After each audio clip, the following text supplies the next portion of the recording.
سلام بچه ها، چطورین؟ امیدوارم که حال دلتون عالی و درجه 1 باشه. خیلی خوش اومد میگم بهتون به این ویدیو. توی این ویدیو من قراره واحدهای اسامی قابل شمارش و غیر قابل شمارش رو بهتون بگم. اون اسمایی که به قولی بیقاعده هستن و از قانون کلی که حالا میگفتیم نه قابل شمارشن یا غیر قابل شمارشن پیروی نمی کنن.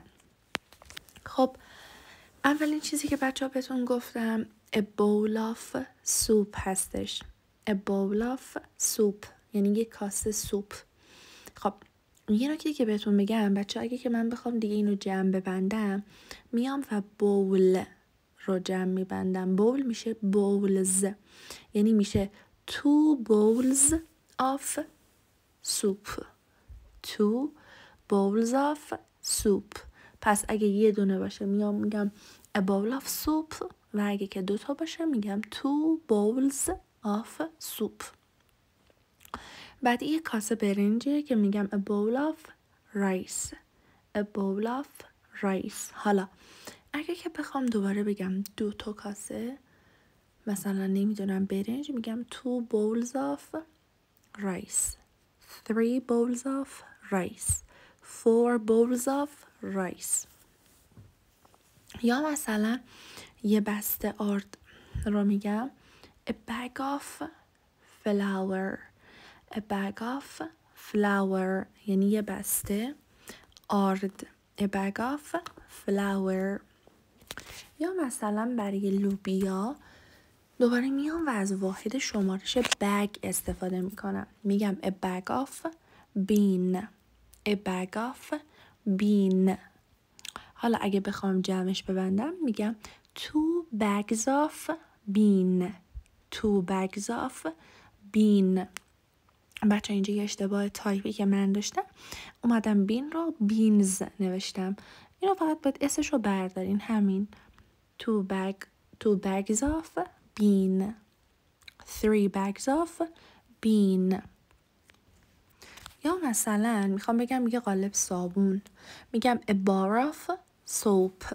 a bar of soap یعنی یه قالب صابون. جمعش بخوام ببندم میگم 2 bars of soap. 3 bars of soap. یا مثلا خمیر دندون میگم a tube of toothpaste. a tube of toothpaste یه بسته خمیر دندون. بعد دوباره برای شکلات میگم a bar of chocolate. a bar of chocolate یه بسته شکلات. اگه بخوام جمعش ببندم 2 bars of chocolate. 3 bars of chocolate. 4 bars of chocolate و ادامه. خب قسمت بعدی a bar of gold رو داریم. a bar of gold یعنی یه تیکه طلا. 2 bars of gold 2 تیکه طلا. 3 bars of gold 3 تیکه طلا. و بعدی a blob of cream. a blob of cream. blob به معنی قطره هستش، یه قطره خامه. a blob of cream. حالا اگه بخواستم جمع ببندمش 2 blobs of cream. بعدی a pinch of salt. a pinch of salt.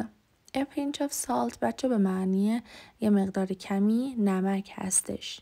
a pinch of salt. و a slice of bread. a slice of bread یعنی یه برش نون. a slice of bread. و a drop of butter. a drop of water یعنی یه قطره آب. یا مثلا 2 drops of water. 3 drops of water. یا حتی a jar of jam. a jar of jam یه شیشه مربا. دوباره اگه بخوام جمع ببندمش میگم 2 jars of jam. 3 jars of jam. و آخری که ننوشتم معنیش رو و سعی کردم که خالی بذارمش تا شماها بنویسیدش. A slice of pizza. A slice of pizza یعنی چی؟ اینو لطفاً شماها برام توی کامنت ها بنویسید. خیلی ممنونم ازتون، تشکر ویژه میکنم بابت اینکه این ویدیو رو هم تا آخر دیدین. خیلی برام ارزشمنده و ممنون میشم با لایک و کامنت و سابسکرایب از من و از این ویدیو حمایت کنین. دوستتون دارم و تا ویدیوی بعدی خدا نگهدار.